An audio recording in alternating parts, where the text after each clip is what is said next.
that is the goddess Sita that inspired me. So maybe that's why it came out that way. No, and that's why somewhere they say that Janaka also decided that anybody else who can lift that is worthy of my daughter, because she can lift it. If she can lift it, he needs to be worthy of her. And then you brought in the modern science aspect that if you can have internet and you can do Zoom today, why can't you do color, fingerprinting and coding, so that in Sita I remember bits of it where she takes Ram and she says, okay, let me code your hands onto this one so you can lift the bow. So that's quite interesting. But Ravan's equation with, so you flirted with that story too, because there is one aspect which believes that Sita was Ravan's daughter. There's the other one, he said Not that in Sita India, coveted. but in some Malaysian version, I've heard that. It was there. So here you have said that Sita was actually the daughter of Ravan's lost love, or love that Ravan could never have. Sita was the daughter of, her father was Prithvi, her biological father was Prithvi, biological mother was Vedvati, adoptive parents were of course King Janaka and Queen Sunena. And Ravan was in love with Vedvati. It was an unconsummated love. He didn't as much as touch her, just held her hand once. Correct. And Goddess Sita looked exactly like her mother, like her birth mother, like Vedvati. So I explored this aspect because what it allows us to do is explore the philosophies of Ravan in some way. Among the things that have been lost in the modern way, where we see Ravan as just a pure demon, right? We have forgotten that there are things we can learn from Ravan too. See, thankfully, recent arguments with the movie Adipurush is that people are talking about saying Ravana was a jnani. He played the Rudravina and he had something. In the modern day, we've started seeing him as a demon, which wasn't the way he was shown in the ancient past. His bad points were shown. Let me set that record straight. It's not that he was shown as a completely great man in any interpretation. That is there. But he was shown in a nuanced way. His negatives were there, no control over his desires, and because of which he did many crimes against women, against very others. No control over his anger, no control over his ego, but he had strengths as well. He was a master of the Vedas. He had invented instruments. He was Shiva a great credited warrior. Him with playing the Rudravina better than him. He had invented the Ravan Hatta, which is an instrument to this day in Rajasthan. Beautiful instrument. You mentioned that in the book also, saying that you have Annapurna Devi playing it in the Malkhams. And like Malkham, which is dedicated to Lord Shiva. You know your stuff. And so the point was that can we see him in a nuanced way as well? Because in our Indian traditions, the belief is we can learn something from everyone. And this seeing things in a very simplistic, black and white, pure good, pure evil is not our way. Like there's this story in North India. I don't know if it's there in Tamil Nadu. I had studied in Tamil Nadu, but I had never heard this story out there. But in North India, there's a tradition that when Ravan lay dying, Lord Ram told Lord Lakshman that he may have been our enemy. But learn from him. Because there is a lot of knowledge in him. And he told Lord Lakshman that since you'll be learning from him, you'll show him respect. Correct. So now this tells us something about how our ancient Indians thought of knowledge. Correct. And knowledge should be learned from everywhere. Second, it shows the character of Lord Ram. That even someone who's an enemy, I will behave with dharma, I will behave with honor. And that's something we should learn from, right? And because if we are the people of Lord Ram, we should follow his example. No, absolutely. In fact, even in Valmiki Ramayana, it is written that Ravan was Sarva Guna Sampanna. But the only problem is that despite all the knowledge, all the ability that he had no control over his indriyas. That is his senses.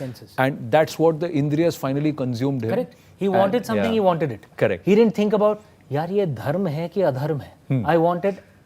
So that desires consumed him. He is the composer of the Shiva Tandava Stotram. Which we chant to this day. Which we chant to this day. It's such a powerful hymn.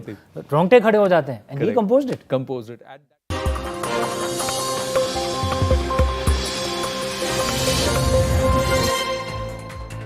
Good evening, welcome to Rastax. I'm Zakir Jacob. The Prime Minister today inaugurated the Mahakal Lok, or the corridor around the Mahakal temple in Ujjain, and dedicated it to the country.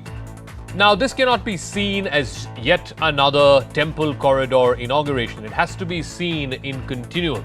Because last year, the Prime Minister opened the Kashi Vishwanath Dham. Before that, there was the renovation of the Kedarnath Shrine.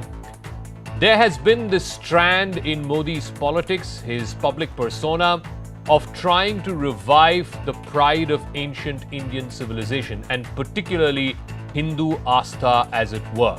There used to be a time when heads of government, heads of political parties in this country used to be politically correct, or at least used to be at some point embarrassed about showing their faith in public. Mr. Modi has gone beyond just public show of faith.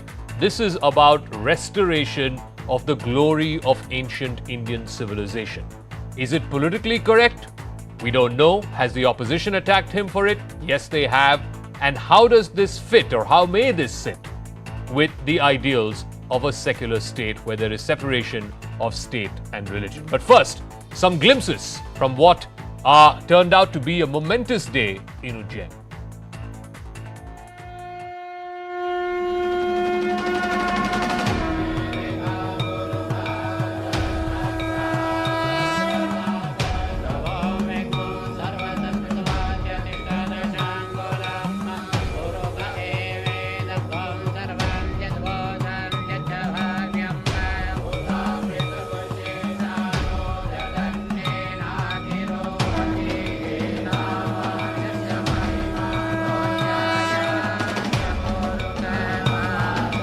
Shankar के सानिध्य में साधारण कुछ भी नहीं, सब कुछ अलौकिक है, असाधारण है, अविस्मरणीय है।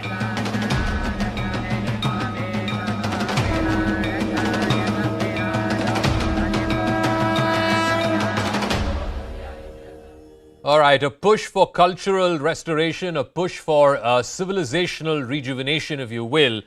Is that the strand that connects what happened today in Ujjain with what happened 6 months ago at the Kashi Vishwanath Corridor inauguration and what happened much earlier in Uttarakhand at the Kedarnath Dham? Let me bring in our special guests who are joining us on the debate tonight here on Rastak. Shehzad Poonawala here in our studios, BJP spokesperson, Kapil Madan, political analyst. Hindol Sengupta is a historian, Deshratan Nigam, political analyst, and Subansi Raman also joining us this evening. Shehzad, let me start with you first. There used to be a time in this country where political leaders, especially heads of government, were very churlish, if not, let's say, the right word or the politically correct word was being politically correct about show of faith. Has that time gotten over? It's not just Prime Minister Modi, even Rahul Gandhi is doing temple runs these days. Is it okay now in Indian public life to show your faith and be not embarrassed about it or unabashed about it and not churlish about it? You know, first of all, Jai Mahakal to everybody, and I think this is not just a great moment for all Shiv Bhakts, and this is not just about the restoration of an ancient temple, but more importantly, this is the most momentous and glorious moment in the rejuvenation and revitalization of Indian civilization itself.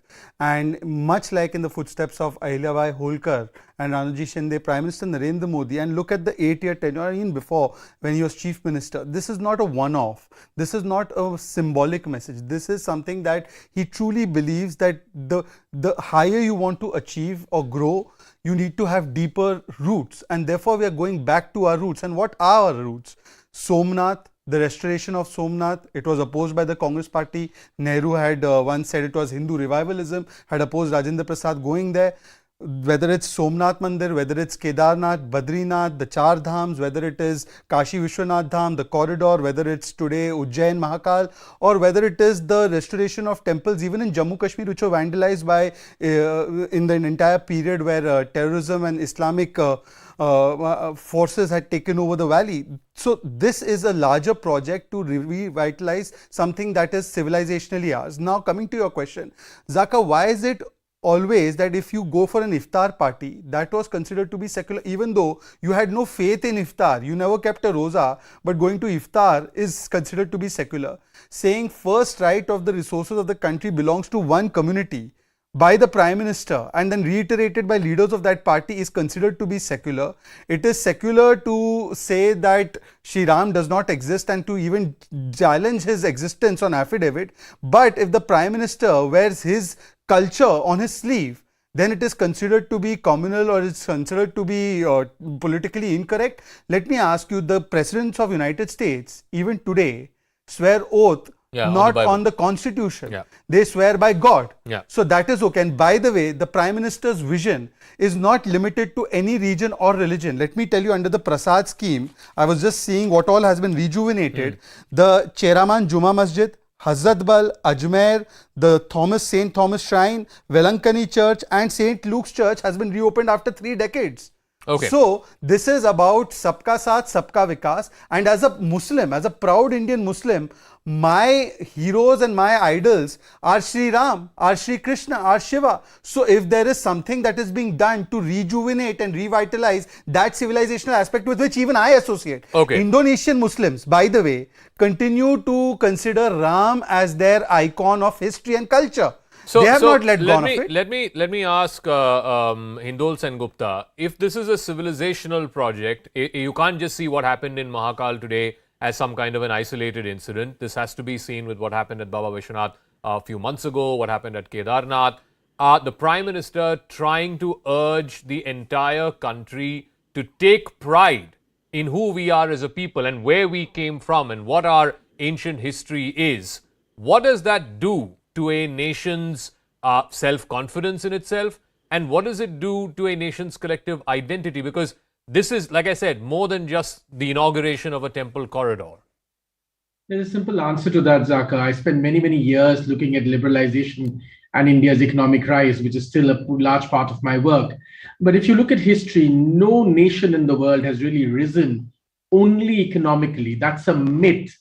If nations succeed only economically, then they do not really rise in the world. Every nation that has really risen ever in the world to a place of prominence, whether it's the United Kingdom or it's America, or you take any country or today China, they have risen on the back of economic success and that and is very important, and a very deep sense of cultural uniqueness. Without that, no nation can really rise.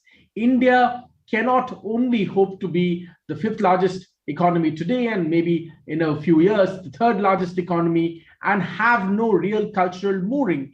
It must know where it comes from to know where it is going. This is something that's not being said by me. Swami Vivekananda said this, that you cannot know where you're going unless you know where you come from. Mm-hmm. This is fundamental to the rise of India in the committee of nations around the world. Unless we have this cultural confidence, only economics will not get us there. And this project must be understood holistically. Therefore, the rejuvenation of Mahakal today, which is not only a spiritual center, but a great center of science. As I was saying earlier to another show, where does the decimal system come from? It comes from a man called Bhaskara. Where did Bhaskara work? He worked in Ujjain. Where did his master Brahmagupta work? Worked in Ujjain. So unless we have this cultural confidence, okay, to really reinvigorate the place of the Ujjain meridian, which was there long before the Greenwich meridian came into being, only economic success will not do it for us. Okay. Therefore, if India has to rise, every Indian must understand cultural confidence and economics go hand in hand. Let me ask Kapil Madan 2 points. The point that Shehzad made earlier about, if America is this beacon of democracy, it is the world's oldest democracy, and even to this day, American presidents, when they take the oath of office, they have their right hand raised and their left hand is on a Bible. It's not on the Constitution. And usually the First Lady holds the Bible. So if that is considered secular, then why can't Prime Minister Modi going to Mahakal or going to Kashi Baba Vishwanath's temple and inaugurating these corridors, taking part in the puja and the aarti, why is that not considered secular? And more closer home, if leaders, and we've seen this happen, and nothing wrong with it, if leaders can go for iftar parties, wear the skull cap without actually believing in Islam or in keeping the rozas, and that was considered secular, then why is this any less secular? So Zaka, look at it. There is no dispute on this on this preposition that one should be really proud of your respective culture, your spiritual values, your historical values. There is absolutely no debate. There cannot be any different views on that. But having said that, let me just tell you one thing here. Now, insofar as this project is concerned, now, it is another thing that it is being completed under the BJP government. But the fact of the matter is, in 2018, this project was sanctioned. The funds were allocated when the Kamal Nath government was in power in Madhya Pradesh. That is one thing. And now you have also raised another issue, very relevant issue, that why Mr. Modi going there is being questioned. I mean, there is absolutely no question of Mr. Modi, going to Mahakal Corridor and inaugurating the project. But the problem is, at the same time, you have your ministers sitting MP giving an open call for a boycott of a particular community, and you are a mute spectator. Now, if you look at what is happening in the country in the backdrop of what your ministers are actually doing on the job, it gives us a different story. It gives us a story that Mr. Modi is he is trying to polarize the environment. No, That's the only conclusion you can draw. If I understand you right, you don't have a problem with him going and taking part in the Aarti or in the Puja with all its symbolism no one and should have any rituals. problem? All of that is not a problem, but you feel that you can't have that on the one hand and then MPs of the party, call for a social boycott of Muslims. So quickly respond, Shehzad, and then I'll go for Firstly, other two guests. on a point of fact, the proposal for this particular project was floated in 2017, Shivrajji's government. DPR was prepared under Shivrajji's government. In fact, when their government came, they stalled the project, and the 300 odd crores, which was reneeded for first phase, was sanctioned in the cabinet of Shivraj Singh Chauhan. So these are the facts. Let's put the facts on record. Secondly, if they want to take credit, they should take credit for latkawing, bhatkawing Ayodhya Ram Mandir for 70 years, and we know how a lawyer went to court and said that postpone it after elections. We also know how they said Shri Ram does not exist. There was a dispute around that. In Ujjain, there's no dispute. In Ayodhya, there was a dispute. What was the dispute in Somnath when Mr. Nehru said that? Okay, no, but answer the question that he asked. Answer the question he asked. Kedarnath 2013, after the floods, that also they did not fair enough. finish that project. Answer the question he asked. Yeah. Now, coming to the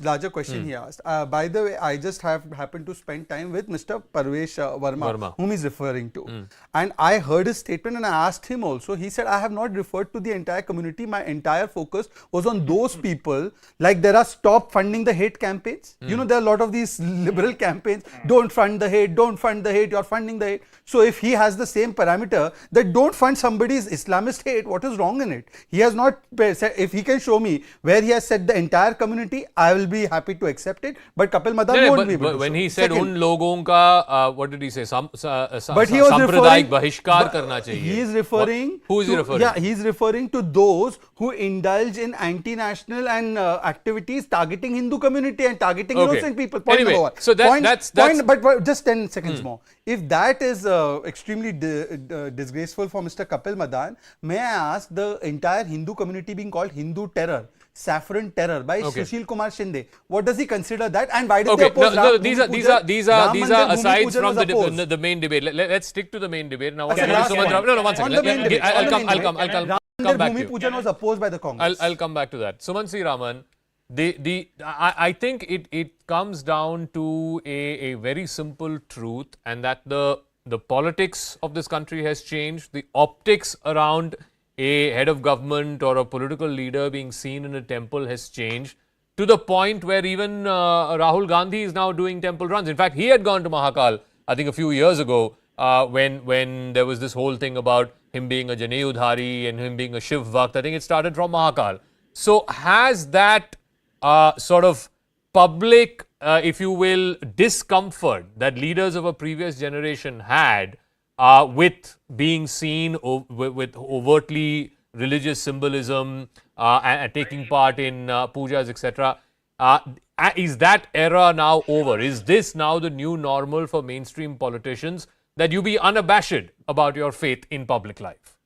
First of all, Zaka, I disagree very strongly, saying that previous era of leaders were extremely concerned or cautious about being seen at religious places. I cannot think of too many major temples across the country that Mrs. Indira Gandhi did not visit. In fact, she visited Mahakaleshwar. Sonia Gandhi visited Mahakaleshwar. Rahul Gandhi has visited Mahakaleshwar. And Rajiv Gandhi inaugurated one of the largest temple inaugurations in South India, which is the Goraknatheshwar in 1991 in Karnataka. So I think that we have to understand that what has changed is the media glitz and the publicity that goes around these events. Those were pure, essentially, events that happened, and the prime ministers or attended the events and participated in the function, and that was the end of it. Here, the focus itself is on the prime minister as much as it is on the event. So I think that the previous leaders or previous generations of leaders did not necessarily think in terms of deriving political mileage from these temple visits or visits to almost every major prime minister in the past has visited the Golden Temple, they visited the Ajmer Dargah, and so on. So I think that the need to be seen as doing this, the need to sort of score a political point, saying that look, we are doing this and we are the saviors of the Hindus and so on. I don't think previous prime ministers ever felt the need for that. And I can give you dozens of not only temples, religious institutions, mutts, which were visited by and supported by any of the scions of the Gandhi family over the decade. Let me ask Deshratan Nigam. One of the other arguments that's also been put forth is no problems with either Prime Minister or any BJP leader, minister going to functions of Hindu temples, inaugurating corridors. But no one from the BJP ever goes for an iftar, or no one from the BJP ever visits a masjid. That is the political argument being made by parties like the Congress and others. That is anathema to the idea of a secular state. Deshratan Nigam. Zaka, in fact, the secular philosophy is Sanatan philosophy. And let me read the Kalyan Mantra, which the Prime Minister also referred to and many people always refer to. It is Om Sarve Bhavantu Sukhina, Om Sarve Santu Niramaya, Sarve Bhadrani Pashyantu, Ma Kashida Dukha Bhagvet. Now this means, and let me read it in Hindi, सभी सुखी हों, सभी रोग मुक्त हों, सभी का जीवन मंगलमय बने और कोई भी दुख का भागी ना बने. हे भगवान हमें ऐसा कर दो. So this philosophy does not, divide humanity between Muslims or non-Muslims or Christians or non-Christians. It is a universal philosophy. And therefore, the most secular philosophy that you will find is Sanatan Dharam. Some people may interpret it as being a Hindu or a non-Hindu philosophy, but this is the universal philosophy which everybody believes in. And that is what the Prime Minister of Mahakal stands for. Somebody who wants you to wear a skull cap, why should somebody wear it? Pradhan Mantri has always gone, Modi ji has always gone to the mazars. He is, in fact, while in Indonesia, he went to a masjid also. And he took the Japanese Prime Minister to a masjid in Ahmedabad. Also, if you recall, Shinzo Abe, when he was here in India. So all those factors remain. And the philosophy that Mahakal talks about is a symbol of both science and spirituality and mathematics also. So this is quite symbolic as well. And what Prime Minister is doing is not the Prime Minister himself doing, but he's manifesting the civilizational aspirations and cultural aspirations of the people of the country. It is not the other way around. So what then do you say to what Sumant Raman said, that previous Prime Ministers have also gone to temples?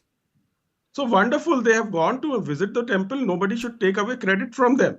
They have gone. They had faith. They believed in certain things. One second. Let him finish. And therefore, they also helped in renovating temples. Mrs. Gandhi used to wear Rudraksh.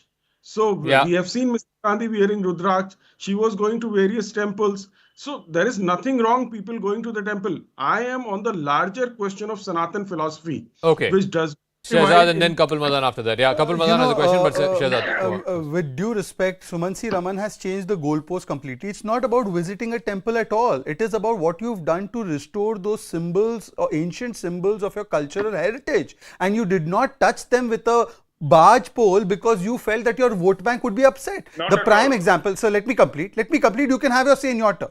The prime example is Nehru's attitude towards Somnath, Congress's attitude towards Kedarnath after the Uttarakhand tragedy took place. It took a Narendra Modi to restore Kedarnath. Today we are also doing the other projects around Badrinath and the Char Dham, which will be completed by December 2023, whether it's the inauguration of the statue of Adi Shankaracharya. Okay, I'll ask you one question. Between 2004 to 14, how many temples in Jammu Kashmir which were banned, and what was Jammu Kashmir's original identity? Rishi Kashyap's Kashmir, Ma Sharda Peeth. These were the original identities. What did you do to restore even one temple in Kashmir after so many years of power. Nothing. Okay. 50,000 vandalized temples are being restored now, whether it's Ayodhya to Ajmer, Somnath to Badrinath, Kedarnath, or Kashi Vishwanath. All of it is being done by Narendra Modi. One point on the Uttarakhand story. Uttarakhand floods happened in 12-13. By 14, the Congress was out of power. So I'm not sure in 1 year you could have restored, given the extent But they of were in damage. state government. Anyway, They were in state government. Let me ask. Okay, so Government. Sumant Raman respond. I mean, how many government. temples did UPA restore between 2004 and 14?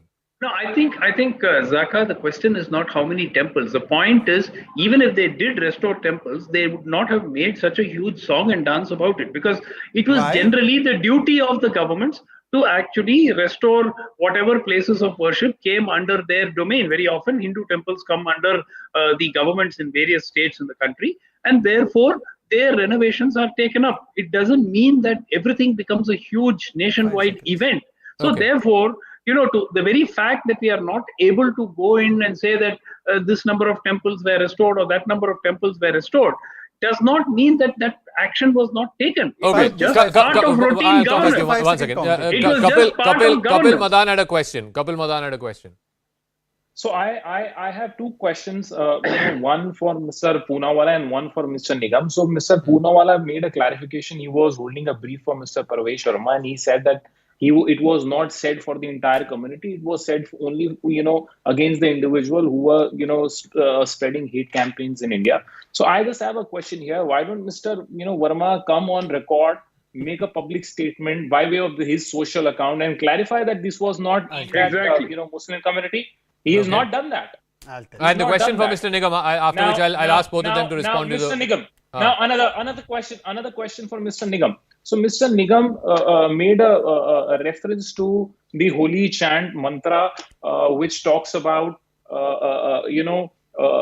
well-being for the entire world, well-being of the entire individual.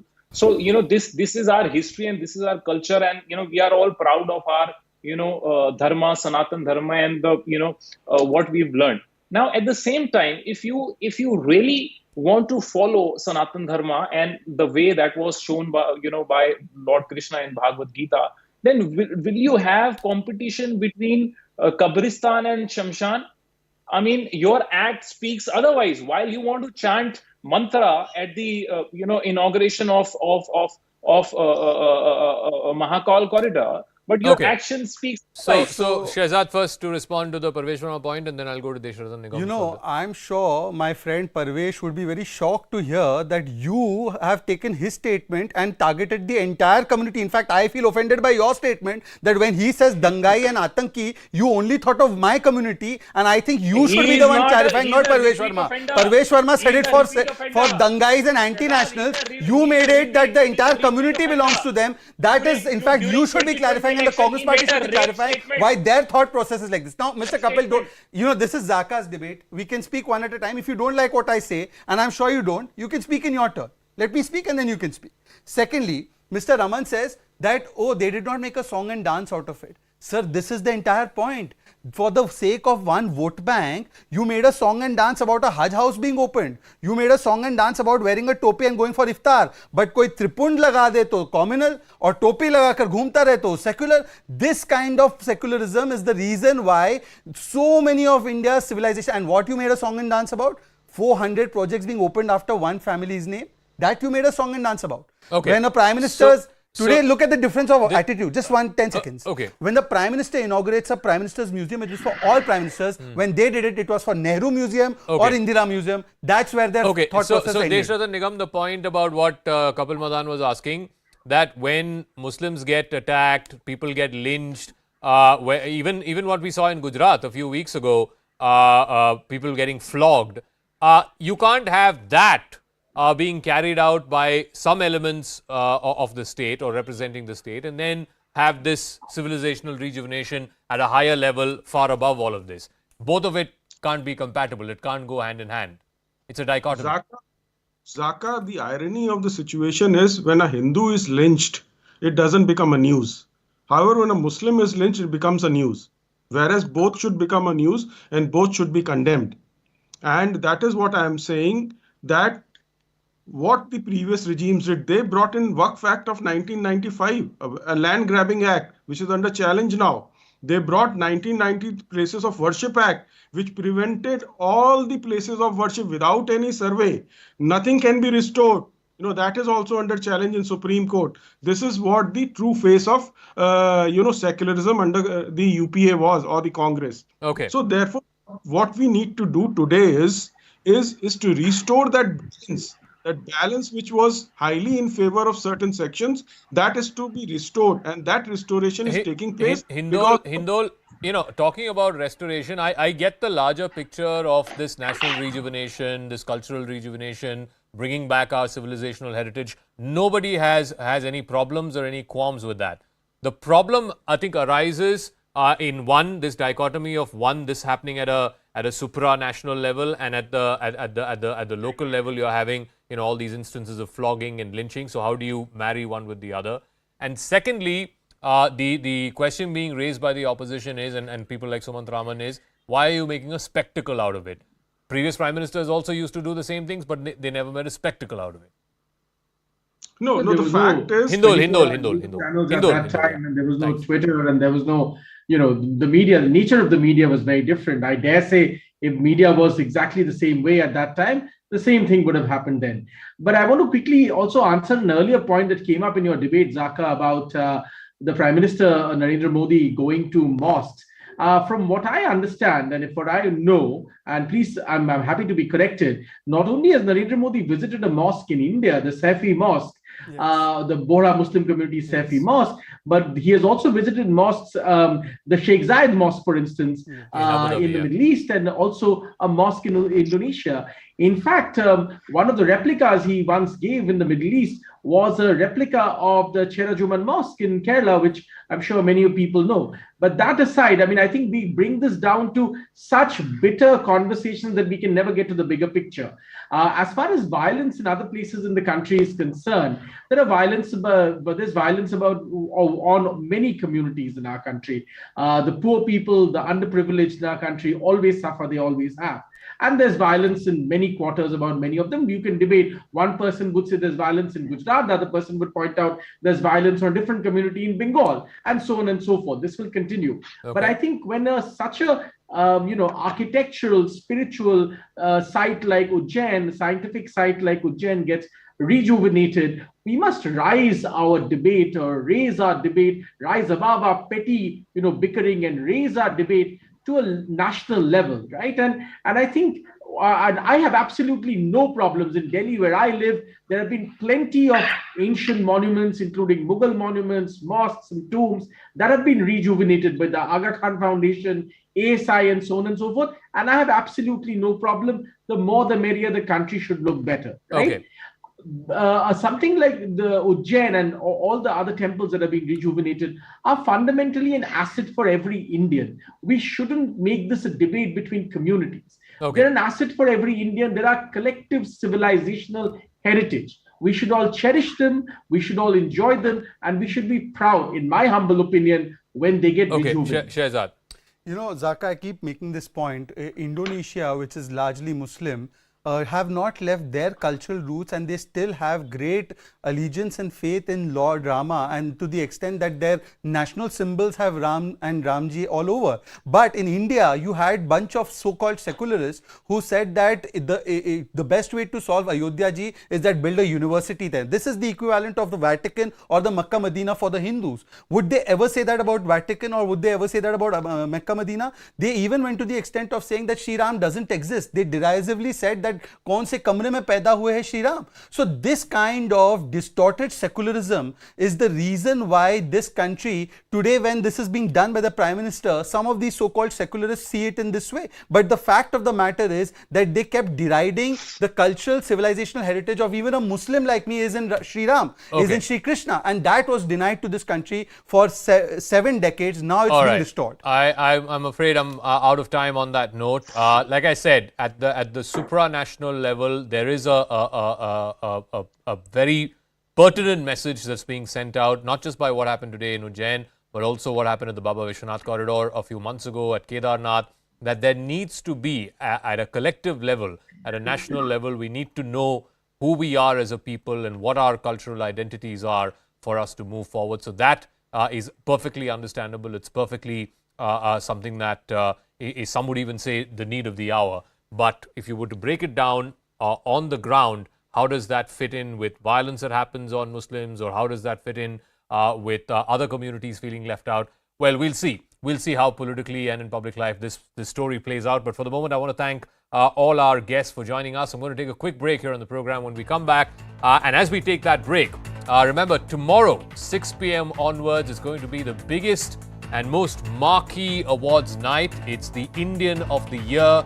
We're leaving you with the entertainment category. You can watch the grand finale tomorrow, Wednesday, the 12th of October, 6 p.m. onwards, right here on CNN News 18. These are the entertainment nominees.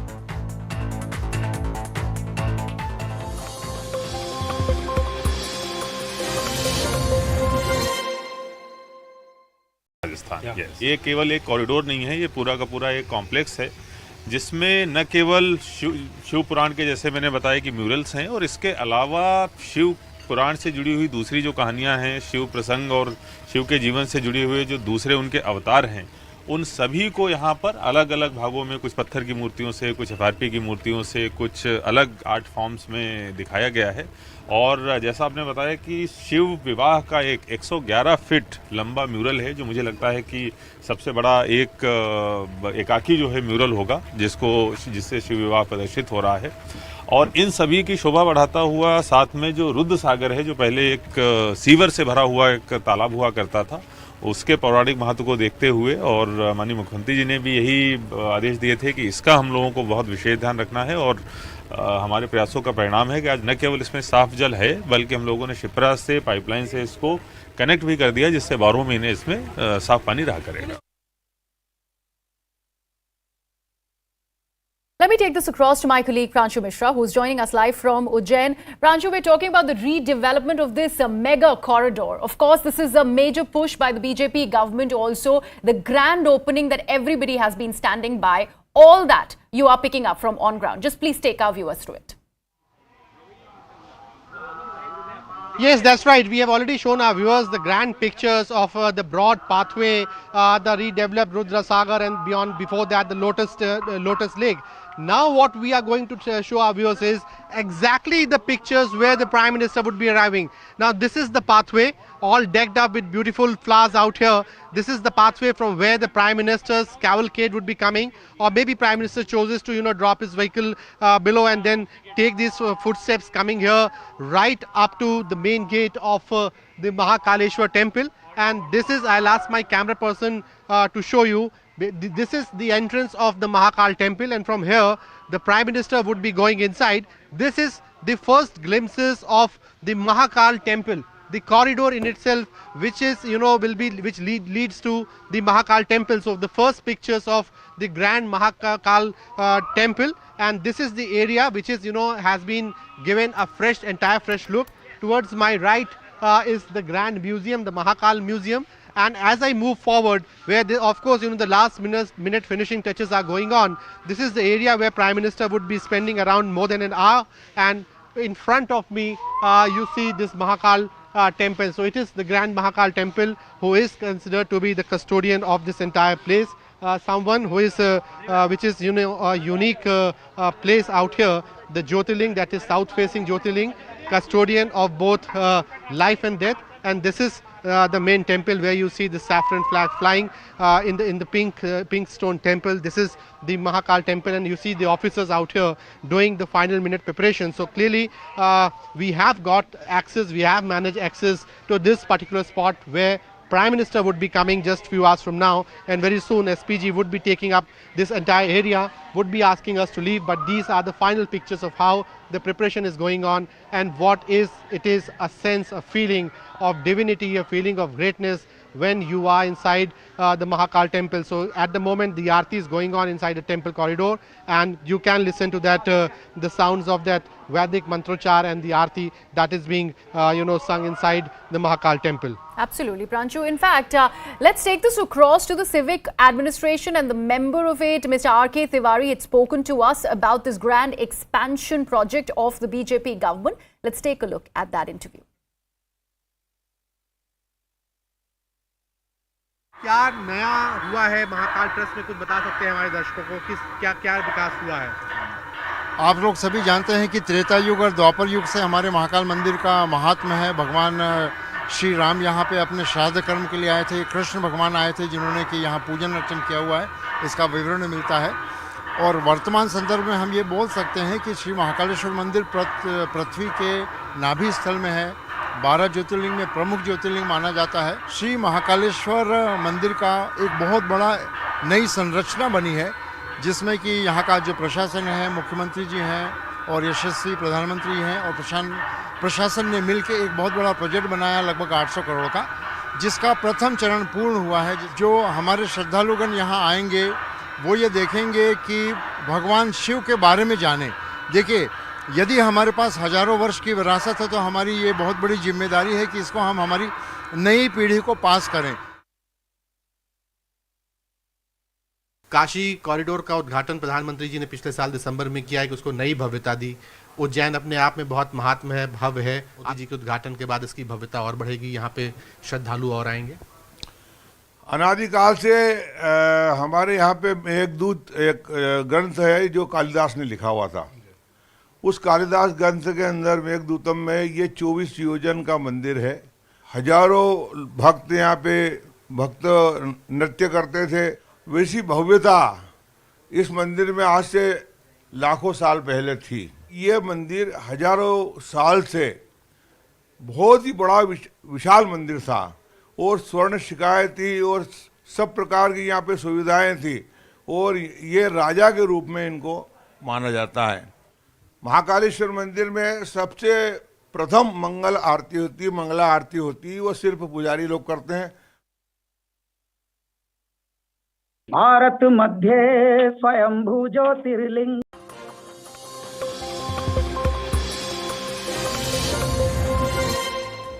Welcome back. Our second debate tonight, a day after more than 80 Russian missiles rained on Ukraine, including in the capital Kiev. New Delhi has decided to slightly differ with Moscow at the UNGA. Last night, India voted in favor of a public vote on a draft resolution denouncing Russia's illegal annexation of 4 regions of Ukraine. Tonight is going to be the important vote, and it'll be interesting to see what position India takes at the UNGA vote. Remember, all of the votes so far, and there have been at least half a dozen at the Security Council, at the UNGA, India has abstained from. Now, India effectively, with yesterday's procedural vote saying no secret ballot, it has to be made public. But Putin is doubling down, especially after the weekend attack on the Crimea bridge and after yesterday's series of missile attacks in at least a dozen cities across Ukraine. He is sending out a very, very clear signal that this war is about to get a lot more bloody before it starts getting any better. How long can countries like India continue to follow this path of abstaining on votes, following this path of neutrality, as it were? Because the longer and bloodier this war continues, the more difficult and more untenable that position becomes.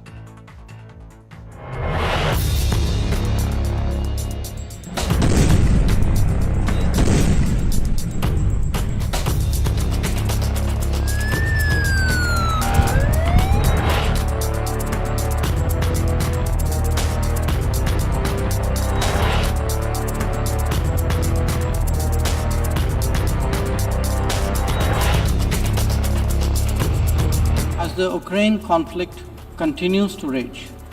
We are often asked, whose side are we on? India is on the side of peace and will remain firmly there.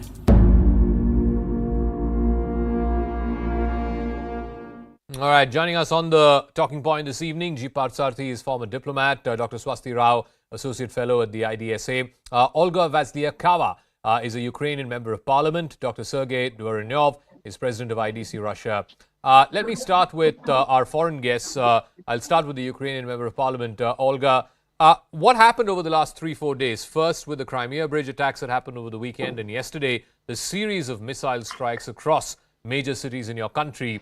Do you believe that the Kremlin and Vladimir Putin are indicating, not just to you, but also to the West and to NATO, that this war is going to get far more violent, far more bloody, and perhaps far more casualties before we reach some kind of finality, some kind of conclusion? Yes, we don't see the end, but we still fight, and we want to see Ukraine with all this territory of Ukraine consists in our country, and we want to fight till we will achieve the peace and we join all our territory to Ukraine back. But some would say that the bombing of the Crimea bridge, which the Kremlin called a terrorist attack, that changed the whole dynamic of this war, because Crimea was not on the table up until the weekend. And suddenly, by bombing the bridge, you signaled to Putin that even Crimea is up in this war. Nobody knows what was in the Crimean bridge, and I don't see the reason for us to do something with that. And this auto which moved on this bridge, it was moved from Russia to Crimea.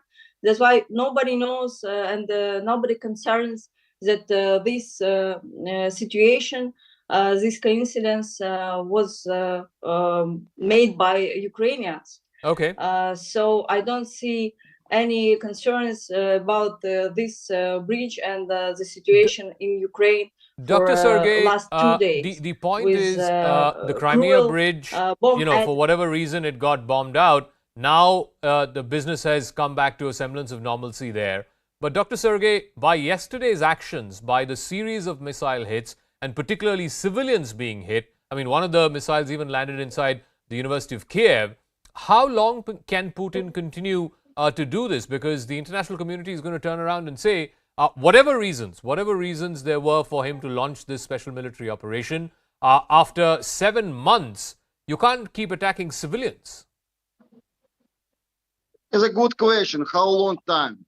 You know, the famous symbol of three monkeys. One monkey close her eyes, second monkey close her ears, and the last monkey close her mouth. What is about? Is a Western world, is United States of America, United Kingdom, and Europe. During 8 years, how many? 8 years. It was a violence. Who started with violence? Ukraine started with violence to the Russian population of the east part of Ukraine.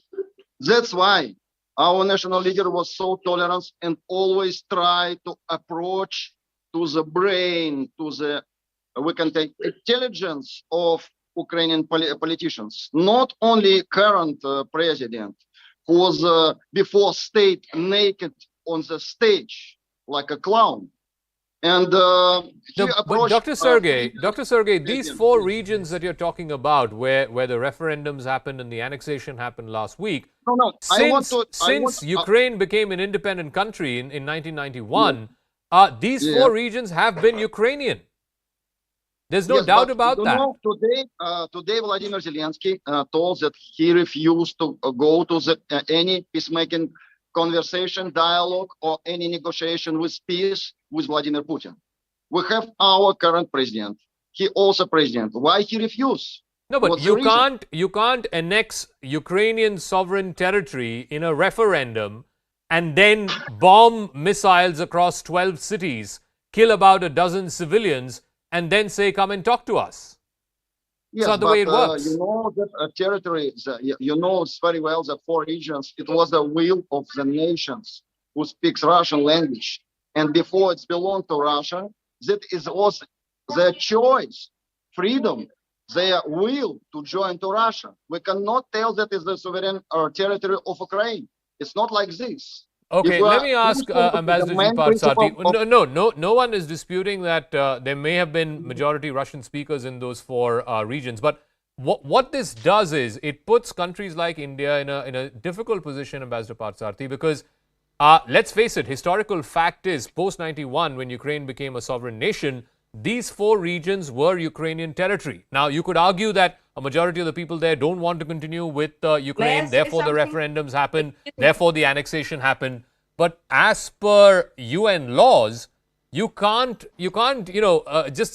simply come in and have a referendum and annex somebody else's sovereign territory. May I say something? Yeah, Excuse one me, second. I'm please. coming back to you, Olga. Ambassador No, Parsati. I want to say now. Just give me 30 seconds. I'll come back to you. I'll come back to you. Let me say, please. Ambassador Parsati. Indian media still call this Ambassador war Parsati, yeah. like a special operation because it's. Yeah. Yes, sir. Ambassador G. Parsati, can you hear me? I can hear you. Yeah, can you hear me? That question was for you, sir. Yes, go ahead. I was rather amused by this sort of exchange. Let's make one thing clear. I leave the rest of Ukraine aside, but Crimea has been the headquarters of the US fleet, the Russian fleet, since 1783. Ukraine never exercised sovereignty over Crimea after that. Secondly, the southern part of Ukraine has a very large Russian population. But still, this is not an issue which can be resolved by conflict. I go back to the Prime Minister's statement that today's era is not an era of war. So there is much to be said for both sides. As I said, I don't know why Russia, which has held territory since 1783, and the fleet has been continuously deployed there. So for Ukraine, I'm not taking sides, but it is a shady question. The fact of the matter is that the Russian side has taken pretty hard casualties in recent days. But having lived in Russia for quite a bit of time and known them, they will take that in their stride. This is the first point. So you have to go back to negotiations. And as far as vote in the UN Security Council is concerned, sure, we would like everything to be discussed, but that does not mean we are taking sides one way or another. Then coming to the dispute itself, the operations are largely in southern Ukraine, where in southern Ukraine the Russian population is about 7.4 million. So that's across. They have settled there. There is no military solution, and as far as I can see, pushing one side or another is dangerous. Okay. Because my own feeling is that pushed to a corner, Russia has 2,000 tactical nuclear weapons, and President Putin has not ruled out its use. Another point about present-day tactical nuclear weapons. Everybody talks about Hiroshima or Nagasaki, which had a 14 megawatt capacity. Today, Russia has 2,000 nuclear weapons, which capacity is as low as 1.1 ton, as against 14 tons earlier on. So I think everybody should behave more responsibility. Okay. Prime Minister said that this is not an era of war, and we don't want these two countries to head us all into a nuclear war, and it will happen. Let us be clear, the Ukrainians can act very bravely at the present, but they couldn't do so 3 months ago before the Americans started pouring in weapons. And once the Americans come in, it is no longer a Russian-Ukrainian fight. Another point, on September 14 last year, Biden and Putin signed a declaration which more or less said that Crimea is a part, and by all accounts, the whole of Ukraine is contestable. But as I said, Crimea has been under Russian control since the 18th century. Let me ask Dr. Swasti Rao. Let all this be discussed in the UN General Assembly. 2 points. And we'll see. One, tonight when that vote happens, it's going to be at least framed by a large number of countries, including Ukraine, the United States, the entire West, as sovereign territory of a country There are referendums that are announced unilaterally. There are annexations that happen unilaterally. Can India be seen as not taking a position on that? Number one. And number two, the longer the escalation continues, where civilians are attacked, yesterday civilians were attacked for the first time in many months, again, can India as a peace-loving nation, and the foreign minister said this at the UNGA, India is on the side of peace. How long can India continue to abstain votes at the UNGA and the UNSC when civilians are getting killed? Right, Zaka. Good evening. Thank you for letting me in now. Well, yeah, the first thing is that India has already sort of not supported the illegal referenda that happened in the end of, towards the end of September, and the results were declared. And India, and not just India, I would also like to sort of remind everyone here that no country under the sun, including Russia's friends like China, Hungary, Serbia, whoever, nobody has justified the referenda. Nobody has said. They have all denounced and said that we uphold the territorial integrity of Ukraine. So that is an important point that we must remember, that while we may not, for diplomatic and other reasons, may not outwardly go on and criticize Russia, but it is another thing to say that we uphold the referenda and the results of the referenda. That is the first point. The second point is, as far as the results of the referenda are concerned and about the Russian population, let me also make a humble, so to say, reminder, to all of our viewers here, including the panelists, is that the fact that Russian populations or pockets of Russian populations are living in Ukraine is not Ukraine's reality alone. It is the same reality, the same Russian populations that were living in Georgia, that were annexed by Russia in a 5-day, 7-day war in South Abkhazia and Ossetia, South Ossetia and Abkhazia. Similarly, there are pockets of Russians living in the Baltics that Russia has been destabilizing for decades. There are pockets of Russians living in Moldova's Transnistria, where there is a separatist movement that Russia has been fanning for decades. So it is not Ukraine alone. The difference this time is that Ukraine is being supported constantly by the West. So actually, this is a war between West and Russia. And let me also just make a humble submission here that if Russia is so clear on the fact that it is not Ukrainians but the Westerners that are fighting, that why not target the Westerners directly and get them involved? Right? So, I mean, there is somebody who has to call the bluff. You are dealing with there is a battlefront which is happening in the east or southeast of Ukraine, which is the Donbass region. And you've mentioned, Donetsk, Luhansk, etc. There are two counteroffensives which are where the real battle is being fought right now as we are discussing. One is at the northeast where, the town of Liman, the Liman offensive that was recently in news, Svatove and Liman and all those towns are located near the Oskil River. And then in the south where, there's another counteroffensive in Kherson region, which is being, launched by Ukraine. And as we are talking, Ukraine is regaining its territory village by village. Now, as far as that battlefront is concerned, and at Bakhmut and, basically that front line, there is nothing that Russia is doing there. I mean, the problem with respect to command and control, the problem with respect to operational, aspects of Russian military planning is completely out there. They are not doing anything. What they are doing, on the contrary, is that they are targeting Kyiv and all that you mentioned. So the first thing that we need to remember is that there has to be a fundamental difference between civilian targets and military targets. Okay, I mean, there is no way under the sun that can be justified. And the last thing is that the Crimea bridge attacks, okay? And Crimea is very much a part of the contested war right now, even though Russia has been having control of it, I agree. But the fact that Crimea was illegally annexed in 2014 also remains to be a fact. It was not done by any international law. It was annexed by Russia. And then Dr. Sergey, I think the most important point that Dr. Swasti Rao made is where the real battlefield is, where the real front line is. Over the last 3 to 4 weeks or so, Russia has been facing massive reverses, whether it's in Izium, whether it's in Kupiansk, whether it's in Liman, the other places that she outlined on the outskirts of Kharkiv and Kherson. And that is where this battle is going to get decided.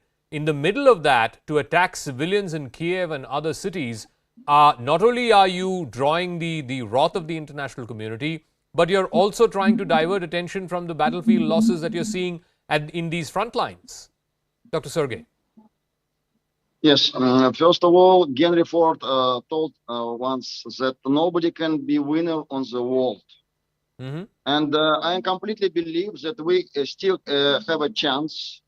After 8 years, when the Russian population on eastern part of Ukraine was destroyed completely, was always on the fears, always in anxiety, how to be survived. Vladimir Putin take care his responsibility, took this part Russian speaker citizens back to Russia. Right now, you can see on the Western media, or especially in Ukrainian media, after they destroyed Crimea bridge, it was like a festival, like a celebration that, yes, we did it. Everybody was so joyful. I am very sad, first of all, because some civilians was under the weapon. Of course, it's a price. Any price on the world is a big price because it's the price of the lives of the people. I am believer. Right now, I'm giving this interview in Vrindavan. I especially came to a significant place of India to pray for peace, to pray for the future of civilization. That's why I think that we should use this chance. And I completely believe that India is the most powerful country in the world right now because it has so strong and deep roots about peace. Om Shanti Om. And the Indian leader can be big supporter and mediator. Because today Vladimir Zelensky refused to make a conversation with Vladimir Putin. How it's possible? Okay, you can sit at the table with somebody mediator and listen what mediator will suggest to you. That is the point. We should be very practical. All right. We should be very I'll give Ambassador Parsati the final word. I think there have been about 6 votes so far at the UN, including both in the UNGA and in the UNSC. And in all of those votes, India has abstained. What may be India's position tonight, especially because it's about the referendums, the annexation? It's like saying, as somebody said in the newsroom, tomorrow if Pakistan were to announce a sham referendum in Kashmir and then go and make this announcement to the world that majority of Kashmiris have voted to join Pakistan in that referendum, how may India respond? Look, what India has done is block any move to prevent and support this issue being discussed in the UN General Assembly. I think that was right. The General, I still recall the American and Chinese position in the Bangladesh conflict. But as I said earlier, the Russians, you are playing with fire in an era of low-yield tactical nuclear weapons. If you play around like this, yes, there has to be a negotiated settlement. Yes, the territorial integrity of Ukraine has to be respected. Whether it includes Crimea or not is something for the negotiating table.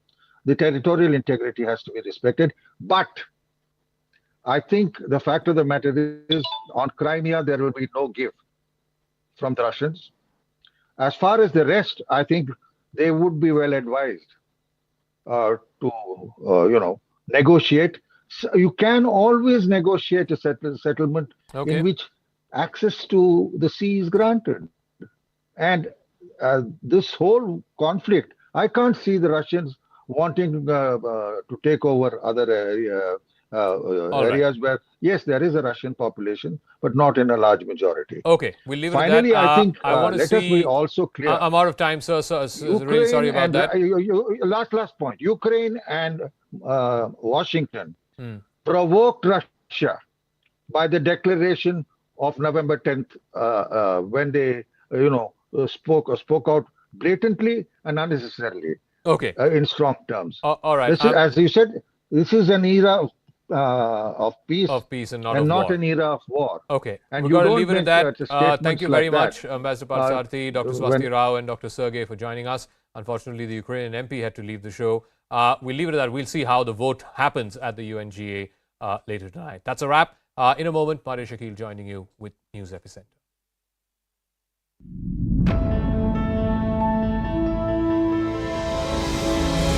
Cinema is a means to get your political identity and cultural identity forward. Is this more a political fight, as Mr. Vikraman said, the Dravidian versus Hindu fight, South versus North fight? Just because they were coming to PFI meetings or they were PFI members doesn't mean PFI radicalized them or recruited them. These people are going on their own terms, Abhijit Majumdar. That's how they have always turned around. Political parties have a vested interest in protecting their turf, in protecting The people who fund them are the criminal elements who get elected on their tickets. It's naive to expect political parties to reform from within. The point here is that everything that is being questioned here, the artists and filmmakers are seeing this as art for art's sake.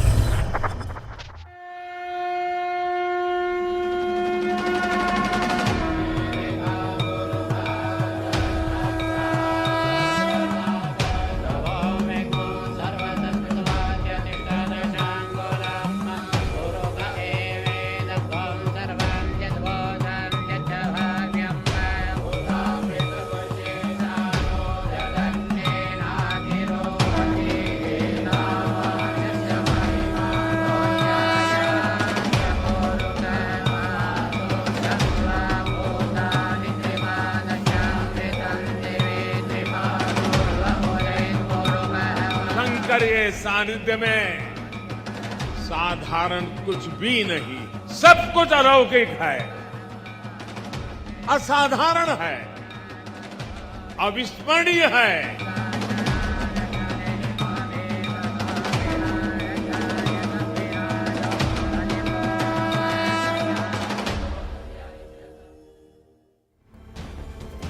Hello everyone, you're watching News Epicenter with me, Maria Shakir.